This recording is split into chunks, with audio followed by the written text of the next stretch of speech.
Assalamualaikum warahmatullahi wabarakatuh. Selamat pagi Bapak Ibu dan salam sejahtera. Pagi ini saya akan menyampaikan topik meningkatkan plafon rezeki. Ini topik lama, sebetulnya saya buat baru di awal pertengahan April ini.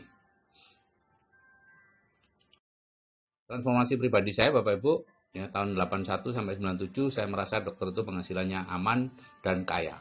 Ya. Kemudian tahun 97 setelah saya membangun rumah sakit di Batu, saya bertemu dengan 3 janda dokter yang secara berturut-turut datang ke rumah dan ke rumah sakit untuk jualan door to door. Dan di situ saya menyadari bahwa profesi dokter tidak aman. Hanya aman untuk dirinya, tapi tidak aman untuk keluarganya. Kemudian saya mulai melihat bahwa banyak orang, banyak teman-teman yang meninggal, keluarganya terjun bebas, gitu, ekonominya. Tahun 2000 saya membaca buku Rich Poor Dad, Cash Flow Quadrant, dan di situ baru saya tahu kenapa saya tidak aman, yaitu karena penghasilan saya adalah penghasilan aktif yang sangat tergantung pada aktivitas saya.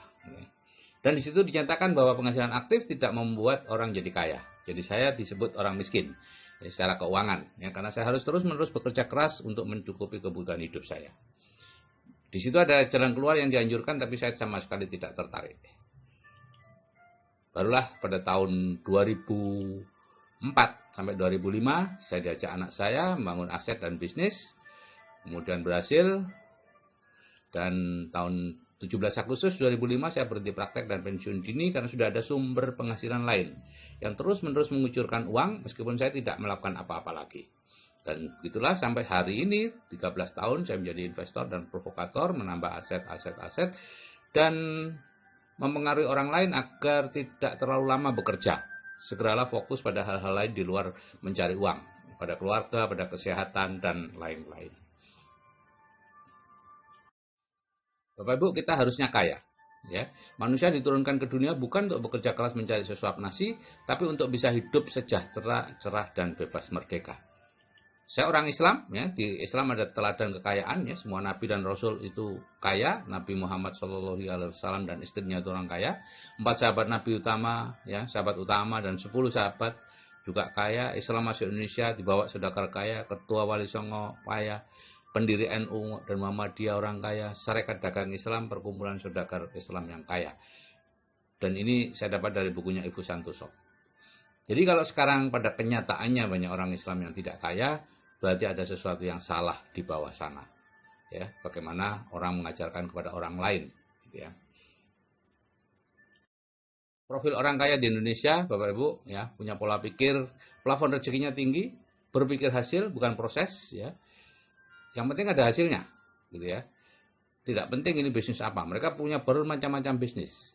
Berbeda dengan orang miskin, berpikir proses, memilih-milih bisnis. Ya, bisnisnya harus cocok, gitu ya.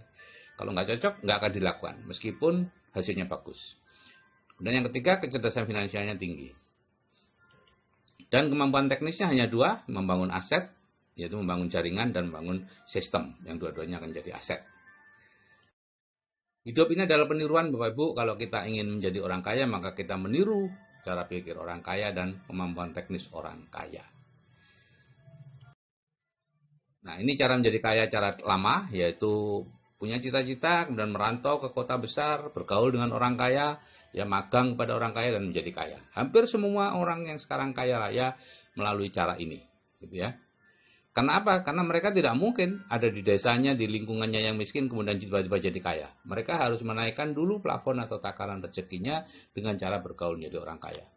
Tidak semua perantau bisa kaya, tapi semua orang kaya adalah perantau. Plafon rezeki itu apa sih? Itu adalah setiap orang punya plafon atau batas atas rezeki, ya, yang merupakan rata-rata rezeki dari 6 orang yang paling mempengaruhi kita. Ya, penghasilan kita akan selalu di bawah plafon, bisa naik sebentar tapi akan diturunkan lagi oleh bawah sadar sehingga kembali di bawah plafon. Kalau kita ingin penghasilannya naik secara permanen, maka plafonnya yang harus dinaikkan. Contoh seperti ini Bapak Ibu, ya, orang yang di tengah itu dilingkungi, dikitari oleh orang-orang berpenghasilan 1 juta, 3 juta, 3,5, 2,5 dan seterusnya. Walaupun mereka tidak tahu bahwa secara sadar berapa penghasilan temannya yang mengitari dia itu, tapi bawah sadarnya tahu dan ingin saling mencocokkan. Supaya ingin cocok, saling mencocokkan. Yang terlalu tinggi akan diturunkan. Jadi kalau orang tadi kurang lebih ya penghasilannya 3 juta per bulan, ya. Plafonnya seperti ini aja, naik turun gitu ya. Ada naik sebentar, turun lagi. Terus seperti itu sampai Bapak Ibu menaikkan plafonnya. Misalnya di Building the Dream itu plafonnya saya naikkan menjadi penghasilan pasif 100 juta sebulan dengan audio terapi bawah sadar. Maka dengan sendirinya kalau Bapak Ibu sudah menaik plafonnya, ya kehidupan akan membawa Bapak Ibu ke arah yang dituju tadi, yaitu memiliki penghasilan 100 juta sebulan. Bukan ujuk-ujuk gitu, enggak, ya bertahap. Artinya Bapak Ibu akan ditunjukkan jalannya, tahu-tahu bertemu dengan orang yang bisa mengajak ke arah situ gitu ya, dan sebagainya. Pokoknya selalu ada jalan untuk menuju ke penghasilan pasif 100 juta sebulan. Bapak Ibu, semua berawal dari pikiran ya. Pikiran kita akan memunculkan tindakan, tindakan yang diulang-ulang jadi kebiasaan, kebiasaan yang terus-menerus jadi karakter, dan karakter itu menjadi nasib kita. Jadi nasib Bapak Ibu sekarang ini, meskipun di bawah jembatan, meskipun punya utang ratusan juta, itu bukan takdir Bapak Ibu. Itu hanyalah hasil dari pola pikir Bapak Ibu 5-10 tahun yang lalu. Dan cara berpikir Bapak Ibu sekarang akan menjadi nasib Bapak Ibu 5-10 tahun yang akan datang. Kalau Bapak Ibu tidak merubah pikiran, nasibnya juga tidak akan berubah. Ya, paling kalau punya toko ya, tokonya tambah 1, tapi tetap aja tidak punya uang, tetap aja punya utang dan sebagainya. Jadi pikirannya yang harus dirubah dulu pola pikirnya, maka nasibnya otomatis akan berubah. Itulah hukum-hukum di dunia. Nah, siapa kita? Kita itu sebenarnya robot, Bapak Ibu, ya. Robot yang punya pikiran sadar, ya. Ini pikiran sadarnya adalah pikiran kita, yaitu saya butuh uang, saya ingin kaya.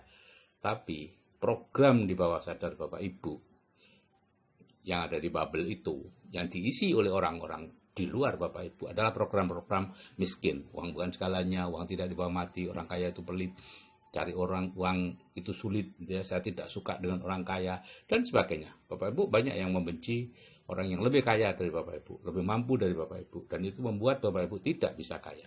Jadi ini adalah yang disebut life map miskin, ya, yang mencakup 90% dari pikiran kita. Akibatnya apa? Tidak sinkron. Pikiran sadar ingin uang, pikiran bawah sadar benci uang. Yang selalu menang pikiran bawah sadar. Karena itulah yang dianggap sebagai kebutuhan. Jadi sekarang kebutuhan Bapak Ibu itu miskin, gitu ya. Butuh bekerja. Kebutuhan Bapak Ibu adalah bekerja keras, mencari uang. Jadi life map miskin itu atau life map bekerja keras mencari uang itu akan memberi hasil kehidupan seperti ini. Miskin tipe 1, sudah bekerja keras bertahun-tahun, penghasilannya begitu-begitu saja, ya. Karena kalau uangnya mudah masuk, mungkin orangnya berhenti bekerja. Jadi uangnya dibuat sulit masuk. Atau uangnya dibuat mudah masuk tapi juga mudah keluar, yaitu miskin tipe 2. Sudah berpenghasilan besar bertahun-tahun, tabungannya segitu-gitu aja. Ini saya dulu seperti ini. Nah, kalau Bapak Ibu mengikuti yang sekarang ini ya, ada startup, ada bisnis apa yang passion, harus mengikuti passion Anda, minat Anda, maka yang terjadi adalah dari 1 ke 2. Karena minat Anda, passion Anda, apapun yang Anda suka, apapun yang Anda cocok, itu adalah sesuatu yang sudah ada di pikiran bawah sadar Anda. Dan itu juga yang berperan ke kondisi Anda sekarang.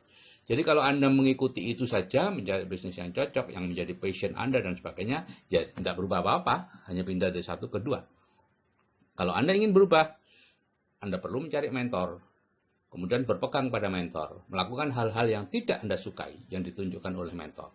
Ya sudah pasti tidak Anda sukai. Ya kalau Anda sukai, ya sama-sama mentor dan Anda sama-sama apa ya? Ya tidak ada kemajuan apa-apa gitu ya. Jadi semakin petunjuk mentor semakin tidak Anda sukai, semakin harus Anda lakukan. Itulah kunci perubahan.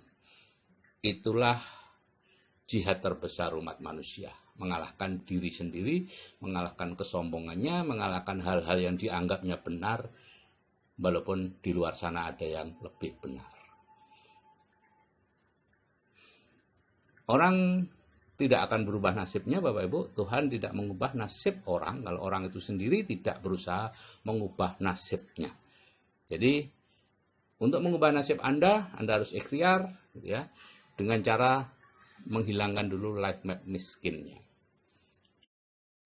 Saya punya senjata rahasia, Bapak Ibu, yaitu di grup WA Building the Dream. Saya menggunakan yang disebut audio terapi bawah sadar. ya, yang saya bagikan gratis kepada grup. Sekarang ada ratusan grup Building the Dream, gitu ya.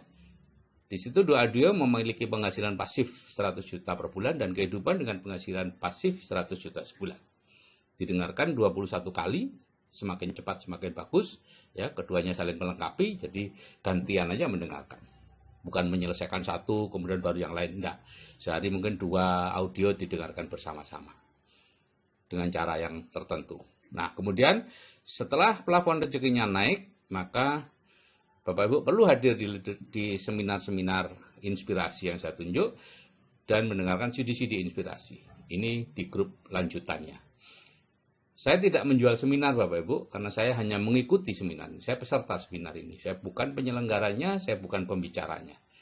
Dan saya juga tidak mendapatkan apa-apa dengan kehadiran Bapak Ibu di sana. Saya sama-sama membayar 600.000 dan saya sekarang sudah punya tiketnya untuk seminar yang akan datang, ya, setahun 3 kali. Untuk 2 hari seminar itu 600.000. Saya sama dengan Bapak Ibu membayar.